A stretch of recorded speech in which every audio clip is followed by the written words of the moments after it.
آج میں کہانی جنات کا غلام قسط نمبر 31 کے ساتھ آپ سب کی خدمت میں حاضر ہوں۔ میں نے کہا، سرکار بتا دیجئے نا مجھے، میں جاننا چاہتا ہوں کہ ابلیس کی اولاد ہمارے کن کن معمولات پر مامور ہے۔ شیطان انسانوں پر کس کس طرح سے سواری ڈالتا ہے، اگر انسان اس کا ادراک کرتے تو وہ بشیرت کے تقاضے پورے کر سکتا ہے۔ بابا جی کہنے لگے، ہم جنات انسانوں سے ڈرتے ہیں، کیا تم جانتے ہو کہ ہم انسانوں سے کیوں ڈرتے ہیں؟ مجھے سمجھ نہیں آئی کہ کیا سوال کروں۔ محض یہ کہا، جی، اس کی بنیادی وجہ انسان کا اشرف المخلوقات کے درجے پر فائز ہونا ہے۔ مگر کیا آپ ہر انسان سے ڈرتے ہیں؟ اس بار میں سوال کرنے سے نہ گھبرایا۔ دراصل انسان نے خود اپنی فضیلت کھو دی ہے، اس لیے اب جنات ہر انسان سے نہیں ڈرتے، جنات علم و فضل میں جگتا انسانوں سے ہی ڈرتے ہیں۔ بابا جی منطق کی ایک بات سمجھاتے ہوئے کہنے لگے، شیطان بدی کا گماشتہ ہے، انسان کو نفس کا غلام بنا کر اس نے انسانوں کو علمی فضیلت کے درجات سے گرا دیا ہے۔ جب سے انسان نے احکامات الہی کو چھوڑ کر گمراہی کے راستے اور فسق و فجور کی عادات کا انتخاب کیا ہے، وہ کمزور ہو گیا ہے، اور یہی بشری کمزوری جنات کو ان پر غالب ہونے میں مدد دیتی ہے۔ بابا جی کے ساتھ اس روز خوب نشست رہی۔ انہوں نے سنیارے بھٹی کے گھر سے چڑیلوں کی پگی اٹھا دی تھی۔ 80 تولے سونا لینے کے باوجود ان کا تقاضا تھا کہ وہ کچھ عرصے بعد دوبارہ اس گھر پر آ جائیں گی۔ بابا جی نے ان کی یہ بات نہیں مانی، ساری رات شور شرابہ رہا۔ بالآخر چڑیلیں اس گھر سے رخصت ہو گئیں، مگر جاتے جاتے انہوں نے انجیر کے درخت کی سب سے موٹی اور پھلدار شاخ کو توڑ دیا۔ فجر کا وقت ہو گیا تھا، ہم نے اس وقت نماز پڑھی۔ نماز کے بعد بابا جی کے جنات نے محفل سماع کا اہتمام کیا۔ ریاض شاہ نے بابا جی کی اجازت سے کمرے میں زیرو کا بلب روشن کر دیا تھا اور سب کو آنکھیں کھولنے کی اجازت بھی دے دی تھی۔ بابا جی ایک کونے میں بڑے صوفے پر بیٹھے تھے، ان کی گرد جنات کا ایک گروہ کھڑا تھا۔ سبھی نے سفید احرام جیسا لباس پہنا ہوا تھا، سروں پر سفید براق پگڑ تھے جو پیشانی سے آگے تک جھکے ہوئے تھے۔ سنیارا بھٹی اور اس کا بیٹا یہ منظر دیکھ کر اش اش کر اٹھے۔ محفل سماع اپنے جوبن پر تھی کہ غازی کی آواز سنائی دی، سرکار میں تحفے لے آؤں؟ آ جاؤ غازی، بابا جی نے اسے اجازت دی۔ ہماری نظروں کے سامنے غازی انسانی شکل میں نمودار ہوا۔ اس نے ہاتھوں میں ایک بڑا سا تھال اٹھا رکھا تھا جس میں آب زمزم کی بوتلیں رکھی ہوئی تھیں۔ سرخ پتھروں والی تسبیح اور سنہرے تاروں والی 2 ٹوپیاں بھی ساتھ رکھی تھیں۔ بیٹا، ان سب میں مبارک تحفے تقسیم کر دو۔ بابا جی نے ریاض شاہ کو اشارہ کیا تو اس نے آب زمزم گھر کے افراد میں تقسیم کر دیا۔ بھٹی، یہ ایک ٹوپی تمہارے لیے ہے۔ انہوں نے تھال میں سے ٹوپی اٹھائی تو سنیارا بھٹی تیزی سے ان کی طرف بڑھا۔ اس نے عقیدت و احترام سے بابا جی کا ہاتھ چوم لیا۔ بابا جی کے لبوں پر مدھم سی مسکراہٹ ابھری۔ سنیارے بھٹی نے اپنا سر ان کے سامنے جھکا دیا۔ بابا جی نے ٹوپی اس کے سر پر اڑا دی اور کہا، بھٹی، اپنی آنکھ اور دل کی حیا کا خیال رکھنا، ہمارے اس بیٹے کو کبھی ناراض نہ کرنا، یہ ہے تو ہم ہیں۔ انہوں نے ریاض شاہ کی طرف اشارہ کیا۔ ضرور رکھوں گا جی، میری توبہ، اب میری آنکھ کبھی میلی نہیں ہوگی۔ یہ تسبیح تمہاری بیوی کے لیے۔ بابا جی نے سنیارے بھٹی کی بیوی کو بلا کر تسبیح دی اور اس کے سر پر شفقت بھرا پیار دے کر کہا، تو ہماری بیٹی ہے، ہمارا یہ تحفہ تمہیں ہماری یاد دلاتا رہے گا۔ بیٹی، میری ایک بات یاد رکھنا، اللہ کا ذکر سب سے افضل ہے۔ اللہ کے حبیب صلی اللہ علیہ وآلہ وسلم پر درود و سلام بھیجتی رہا کرو، سورہ کوثر بکثرت پڑھا کرو، اللہ تمہارے مسائل دور فرمائے، آمین۔ بابا جی نے اسے نصیحت فرمائی تو وہ عقیدت و احترام کے ساتھ الٹے قدموں چلتی ہوئی واپس اپنی نشست پر چلی گئی۔ یہ ٹوپی ہمارے بیٹے کے لیے ہے۔ بابا جی نے تبسم ریز نظروں سے میری طرف دیکھا اور کہا، یہ لو، یہ تم پہن لو۔ میرے لیے؟ میں نے چونک کر پوچھا، کیوں، ہم تمہیں تحفہ نہیں دے سکتے؟ بابا جی ہنس دیے۔ میں بھی جھکتا اداب خاطر ملحوظ رکھتا ہوا ان کے پاس گیا، ان کا ہاتھ چوما۔ بابا جی نے ٹوپی میرے سر پر پہنا کر کہا، کتنی جچتی ہے تمہارے سر پر، سرخ داڑھی، سفید چہرہ، شفاف آنکھیں۔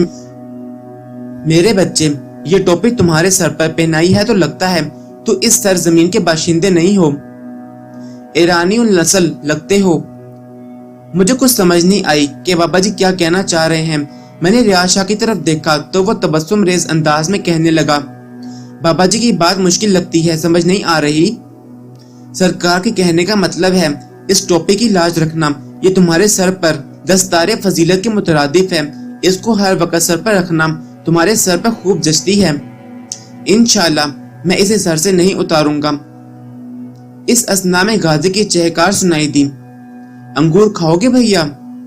अंगूर? और इस मौसम में? मैंने हंसते हुए कहा, अगर कहो तो हाजिर कर दूं, अगर मिल जाए तो जरूर खाऊंगा, मैंने जवाबन कहा। मेरे मुंह से ये निकलने की देर थी कि गाजी ने एक दूसरा बड़ा थाल हमारे सामने कर दिया। अंगूर के भारी रस भरे और तरोताजा खोशे देखकर मैं ही क्या, सुनियारे भट्टी के अहले खाना भी हैरान रह गए। हम सब ने मिलकर अंगूर खाए, इंतहाई शीरीं और लजीज अंगूर और फिर बेमौसमी फल। मैंने गाजी से पूछा, कहाँ से लाए हो? यमन से लेकर आया हूँ, वह हंसते हुए बोला। कुछ और चाहिए हो तो ले आऊं? हाँ, मुझे एक अकीक यमनी ला दो। गाजी ने मेरी फरमाइश सुनी तो हंसने लगा। मैंने सोचा था कि कोई बड़ी फरमाइश करोगे, खैर ये लो। गाजी ने पलक झपकने में ही अकीक यमनी एक अंगूठी में सजा हुआ पेश कर दिया। लो पहनकर देख लो। मैंने अंगूठी दाएं हाथ की छोटी उंगली में पहनी तो बिल्कुल फिट आ गई, ऐसे लगा जैसे ये मेरे लिए ही बनी है। मैं अंगूठी और अकीक को बार बार देखने लगा। बहुत बहुत शुक्रिया। मैंने गाजी का शुक्रिया अदा किया तो वो हाथ ने जाकर बोला, बस खाली और सूखा शुक्रिया नहीं चलेगा। उसकी बात सुनकर सुनहरे भट्टी की बीवी बोली, हाँ भाई, इसको खाली तो नहीं टरखाना चाहिए। क्या चाहिए तुम्हें? मैंने गाजी से पूछा तो वो मेरे कान के करीब मुंह करके कहने लगा, मैंने फिल्म देखनी है। मेरी हंसी छूट गई। गाजी तुम फिल्म देखोगे? आहिस्ता बोलो भैया, बाबा जी सरकार ने सुन लिया तो मारेंगे। गाजी मिनमिनाकर बोला, कौन सी फिल्म देखनी है? मैंने पूछा। जो मर्जी दिखा दो, उसने कहा। ये गाजी बाज नहीं आएगा। बाबा जी हमारी सरगोशियों की जुबान समझकर बोले, ऐसे ही तुम्हारा दिमाग चाट रहा है, बड़ा हरामखोर है, फिल्म के बहाने तुम्हें किसी मुसीबत में मुब्तला कर देगा। सरकार, मैं गाजी कुछ कहने लगा था कि बाबा जी ने इसे डांट दिया। वो मुंह बनाकर पीछे हट गया। अच्छा बच्चों, अब हमारी रुखसत होने का वक्त हो गया है। बाबा जी ने इजाजत तलब की और रियाज शाह से अपने मखसूस जुबान में कुछ कहने लगे। रियाज शाह ने जल्दी से जीरो का बल्ब बंद कर दिया। अंधेरा होते ही बाबा जी की आवाज सुनाई दी, अल्लाह हाफिज मेरे बच्चों। हम सब ने कहा अल्लाह हाफिज। चंद सानिये तक अंधेरा रहा, फिर रियाज शाह ने ट्यूबलाइट रोशन कर दी और जेरे लब कुछ पढ़ते हुए कमरे के कोने कोने में फूंके मारने लगा। वो दूसरे कमरे में भी गया और चंद मिनट बाद वापस आकर कहने लगा, सुबह जब दुकानें खुल जाएं तो सबसे पहले मुझे ये चीजें मंगवा दें, आपके घर की गलाजत साफ करनी है। उसने सफेद चिट सुनहरे भट्टी की तरफ बढ़ा दी। घर तो हमारा साफ है शाह साहब, वो बोला। मैं इस सफाई की बात नहीं कर रहा। उन बदरूहों ने एक अरसे तक इस घर में डेरे डाले रखे थे, इनकी गंदगी को यहाँ से साफ करना है, इसलिए ये कुछ चीजें मुझे लाजमी चाहिए। उस लिस्ट में कनीर के फूल, देसी घी, लोबान, जायफल, मिसरी और सोने चांदी के 2 तोले का तावीज और जाफरान था। जब तक तावीज और नक्श बनाकर घर में धुनी नहीं देंगे, इनके सहरी असरात मुकम्मल तौर पर खत्म नहीं होंगे। ये सामान कितने का होगा? सुनहरे भट्टी ने पूछा। और ये कनीर के फूल कहाँ से मिलेंगे? छोटा सा कस्बा है, मुझे नहीं लगता ये सारा सामान यहाँ से मिल जाएगा। 15-20 हजार का सामान होगा। आप खुद नहीं ला सकते तो पैसे मुझे दे दें, मैं गाजी से कहकर मंगवा दूंगा। रियाज शाह ने कहा, मैं अब कुछ देर आराम करूंगा, दोपहर तक ये सामान आ गया तो मैं धुनी और अमल करके चला जाऊंगा, दोबारा मेरा आना मुश्किल होगा। मैंने महसूस किया कि बाबा जी की रुखसत होते ही रियाज शाह का लहजा खासा रूखा हो गया था। सुनियारा भट्टी अपने बेटे और बीवी का मुंह तकने लगा। वो शीशो पंज में मुब्तला हो गया था कि ये क्या माजरा है। पहले बाबा जी कहने पर उसने 80 तोले सोना दिया, लाखों रुपए हवा बुर्द हो गए थे, और अब ये 20 हजार का सामान मंगवा रहे हैं। मुझे बिस्तर दे दें, मुझे अब आराम करना है। पैसों का बंदोबस्त हो जाए तो मुझे बता दीजिएगा। रियाज शाह का चेहरा थकान से भरा हुआ था, आंखें सुर्ख हो रही थी और लहजा भरा गया था। लगता था इसे फौरी आराम मुहैया ना किया गया तो उसकी हालत बिगड़ जाएगी। सुनहरे भट्टी की बीवी ने इन्हें साथ वाले कमरे में नया बिस्तर बिछा कर दिया। रियाज शाह ने मुझे साथ चलने का इशारा किया। वो खुद बिस्तर पर दराज हो गया और मुझे कहने लगा, यार मेरे सर पर जरा मालिश कर दो। मैं उसकी कैफियत समझता था। उसने अपने थैले से तेल की शीशी निकाली। मैं उसके घने और घुंघराले बालों में तेल उंडेल कर मालिश करता रहा। कुछ देर बाद ही वो सो गया। मुझे अभी तक नींद नहीं आ रही थी। मैं दूसरे कमरे में चला गया। सुनहरा भट्टी अपना सर थाम कर बैठा हुआ था। मुझे बताओ मैं क्या करूं? मैं तो बर्बाद हो जाऊंगा। अल्लाह का शुक्र करो जी, आप पैसा खर्च करके बर्बाद नहीं हो रहे, अपनी और अपने घर वालों की जान का सदका उतार रहे हो। उसकी बीवी उसे समझा रही थी। तेरा तो दिमाग खराब हो गया है, तू मुझे बर्बाद करके सुकून लेगी। तू जानती है 80 तोले सोना कितने का आता है? और अब ये 20,000। मैं तो कहता हूँ ये सारा ढोंग था। बाबा जी अल्लाह के नेक बुजुर्ग जिन हैं, तो उन्होंने इतना ज्यादा पैसा क्यों खर्च करा दिया? अल्लाह वाले ऐसा नहीं करते। भली मांस तू नहीं समझ सकती। तौबा तौबा करें जी, लगता है आप पर अभी तक उन चुड़ैलों का नशा तारी है। ऐसी गुमराहों जैसी बातें कर रहे हैं। तौबा करें, बाबा जी की शान में गुस्ताखी ना करें। उन्होंने जो किया हक सच के साथ किया। उन्होंने सोना चांदी लेकर क्या करना था?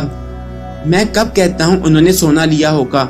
मुझे यकीन है ये सारा सोना और रकम रियाज शाह। सुनहरे भट्टी के मुंह पर दिल की बात आने लगी तो उसकी बीवी ने जल्दी से उसका मुंह बंद कर दिया। खुदा के लिए ऐसी बात ना करें, शाह साहब ने सुना तो नाराज होंगे। आपको याद है बाबा जी सरकार ने कहा था कि हमारे और तुम्हारे दरमियान राब्ता रियाज शाह की वजह से है। वो इसे अपना बेटा कहते हैं। तुमने देखा नहीं रात भर कितनी खौफनाक चुड़ैलें और जिन्नात हमारे सामने आते जाते रहे हैं। अगर शाह साहब नाराज हो गए तो ये सारी चीजें वापस आ जाएंगी और फिर अल्लाह ना करे, बस आप जल्दी से बंदोबस्त करें। सुनहरा भट्टी जिद हो गया था। मुझे देखा तो खामोश हो गया। मैंने इसे तजवीज दी, भट्टी साहब सोने चांदी का तावीज तो आप खुद बना सकते हैं, बाकी जितनी रकम है वो रियाज शाह को दे दें, वो खुद बंदोबस्त कर लेंगे। उसने मुझे तो कुछ ना कहा। दोपहर तक उसने सोने चांदी का तावीज बना दिया था और बाकी रकम जो तकरीबन 10,000 रुपए बनती थी उसने मुझे देने की कोशिश की और कहा ये शाह साहब को दे देना। मैंने हाथ पीछे कर लिया। आप खुद इन्हें दें, मैं ऐसे पैसों को हाथ नहीं लगा सकता। आप उनके साथी नहीं हैं? मैं बाबा जी का मुरीद हूँ, मैंने मुख्तसर जवाब दिया। उन्होंने मेरे मुतल्लिक जानने की कोशिश की मगर मैंने अपने बारे में कुछ बताने से गुरेज किया। दोपहर के वक्त शाह साहब बेदार हो गए। सुनहरे ने इन्हें 10,000 और सोने चांदी का तावीज दे दिया। शाह साहब ने इसी वक्त गाजी को तलब किया और इसे पैसे देकर कहा कि वो अमलियाती अशिया ला दे। गाजी 10 मिनट बाद वापस आ गया और सारा सामान थमाकर चला गया। शाह साहब ने तमाम अशिया को एक खास तरतीब से रखा। सोने चांदी के तावीज पर इबारत लिखी और देसी घी का चिराग दिलाकर सारी अशिया न जाने किस किस तरीके से सुलगाते रहे। लोबान, जायफल और खुशबूदार अशिया की धुनी से पूरे घर में निहायत मुस्कन और सहर अंगेज महक फैल गई। धुनी खत्म हो चुकी तो रियाज शाह ने कागज पर अजीब से रस्म अलखत में कुछ लिखा और उनके कमरे के दरवाजे की चौखट के ऊपर कील की मदद से इन्हें ठोंक दिया। दोपहर का खाना खाने के बाद रियाज शाह ने इनसे इजाजत ली और हम लोग वापस मलकवाल की तरफ चल दिए। रास्ते में मैंने इनसे वही सवाल पूछ लिया जो सुनहरे भट्टी के खर्चा की सूरत में सामने आया था। क्या ये सारा खर्चा कराना जरूरी था? अब बहुत जरूरी था। मैं एक आमिल हूँ, तुम अच्छी तरह समझते हो। इतने महंगे तावीज धागे क्यों करते हैं? मैंने पूछा। जादू टोना और जिन्नात के सहरी असरात को खत्म करने के लिए ये अमल करना जरूरी होता है।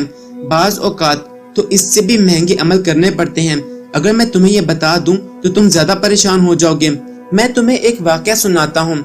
आज से 30-35 साल पहले की बात है। मेरे बड़े भाई साहब ने ये केस किया था। तुम सुनोगे तो कभी यकीन नहीं करोगे।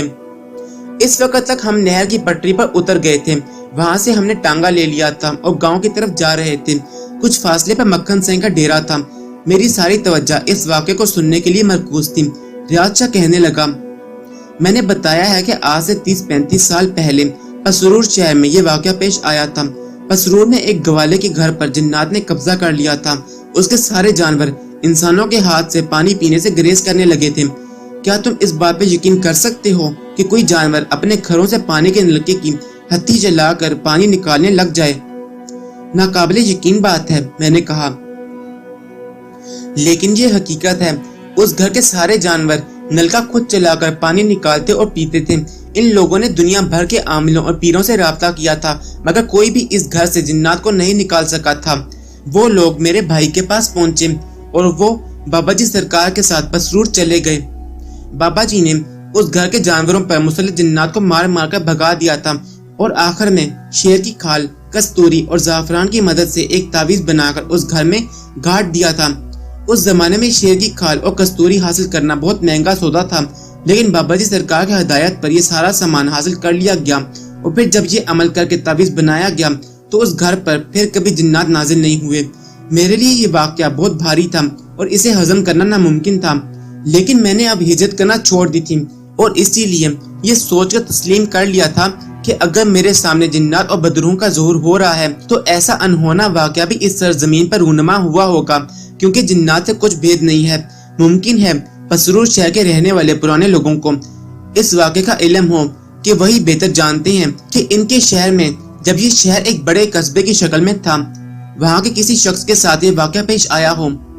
हम जब मक्खन साईं के डेरे के पास से गुजर रहे थे कि कोचवा ने टांगा रोक लिया और फिर तेजी से नीचे उतर कर वो नहर की पटरी के पास रखे एक बड़े से मटके के पास गया। मटके के मुंह पर मिट्टी से लेप किया हुआ था और चूने से उसके ऊपर लिखा हुआ था, नजराने सरकार मक्खन साईं आस्ताना। कोचवान ने मटके के मुंह पर किए गए एक छोटे से सुराख में 2 रुपए डाले और कानों की लू को छूता हुआ मुंह में कुछ बुड़बुड़ाता हुआ टांगे पर आ बैठा। रियाज शाह ने मेरी तरफ देखा और कोचवान की इस हरकत पर खफीफ से अंदाज में मुस्कुराकर कहने लगा, ऐसे होते हैं अकीदतमंद। कोचवान ने सुना तो कहने लगा, जनाब लगता है आप परदेसी हैं, इसीलिए तो आपने नजराना नहीं डाला, वरना यहाँ के लोग जब तक रुपया 2 रुपया नहीं डाल देते इन्हें सुकून नहीं आता। आप नहीं जानते, हर जुमेरात को इस गल्ले से हासिल होने वाली रकम से न्याज तैयार होती है। लोग दूर दूर से न्याज हासिल करने आते हैं। क्या ख्याल है मक्खन साईं से मिलना लिया जाए? रियाज शाह मुझसे पूछने लगा। कोई हर्ज नहीं, लेकिन आप इन्हें जानते हैं? वो भी मुझे जानता है। रियाज शाह के लबों पर मुस्कुराहट गहरी हो गई। हमने टांगे वाले से कहा कि वो हमें मक्खन साईं के आस्ताने पर ले जाए। पहले तो उसने हैरानी से हमें देखा, फिर उसने टांगे का रुख आस्ताने की तरफ कर दिया। अभी हम रास्ते के सरगंटों से आगे बढ़े ही थे कि मुझे मक्खन साईं का मखसूस नारा मस्ताना सुनाई दिया। ऐसे लगा जैसे वो हमारे बहुत करीब हो, लेकिन वो हमें दिखाई नहीं दिया। हम आस्ताने पर पहुंचे तो उस वक्त मक्खन साईं के मुरीदों का हजूम वहाँ इकट्ठा था। हम टांगे से उतरे और इनकी तरफ बढ़े तो मालूम हुआ कि मक्खन साईं कब्र में हैं और जब तक इनका चिल्ला पूरा नहीं होता वो कब्र से बाहर नहीं निकलेंगे। फिर तो हमें वापस चलना चाहिए, मैंने रियाज शाह से कहा तो वो मेरे कंधे पर हाथ रखकर बोले, जब मक्खन साईं ने हमें खुद बुलाया है तो हमें इस तरह नहीं जाने देगा। मैं रियाज शाह का मुंह देखने लगा। हम दोनों मक्खन साईं के मुरीदों से हटकर एक चबूतरे पर बैठ गए। इस दौरान मक्खन साईं की कुटिया के अंदर से एक लड़की नंगे सर निहायत खस्ता हालत में रोती चिल्लाती हुई बाहर आई। उसके पीछे एक बूढ़ी औरत और बूढ़ा मर्द था। लड़की की हालत निहायत दिगर गो थी। लिबास अगरचा साफ था मगर जगह जगह से फटा हुआ था। इसे पकड़ो, दीवानी हो गई है, बूढ़ी औरत दहाई देने लगी। लड़की किसी छिलावे की तरह भाग रही थी। सारे मलंग मुरीद लड़की को पकड़ने के लिए उसकी तरफ लपके, मगर वो इनके हाथ से मछली की तरह फिसल फिसल जा रही थी। लेकिन कुछ देर बाद वो इसे पकड़ने में कामयाब हो गए। एक हट्टे कट्टे मलंग ने लड़की को उठाकर निहायत बेदर्दी से कब्र के पास फेंक दिया था।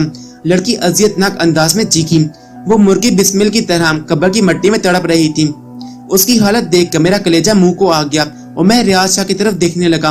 रियाज शाह ने मेरे कंधे पर हाथ रखा और फिर वो चबूतरे से नीचे उतरकर लड़की की तरफ बढ़ा। पीछे हट जाओ। रियाज शाह गुड़गदाल और पुरजलाल अंदाज में मलंगों और बूढ़ी औरत से मुखातिब हुआ तो वो सब उसका मुंह तकने लगे। हट्टा कट्टा मलंग रियाज शाह की आवाज सुनकर तैश में आ गया। 6 फुट कामत, कुसुरती बदन, चौड़ी छाती, नीम अरियां स्याह बालों से ढकी हुई थी। नथने और दहाना चौड़ा, पेशानी उभरी हुई, बाल लंबे और तेल में चपड़े हुए थे। वो मलंग नहीं, कोई छटा हुआ बदमाश लगता था।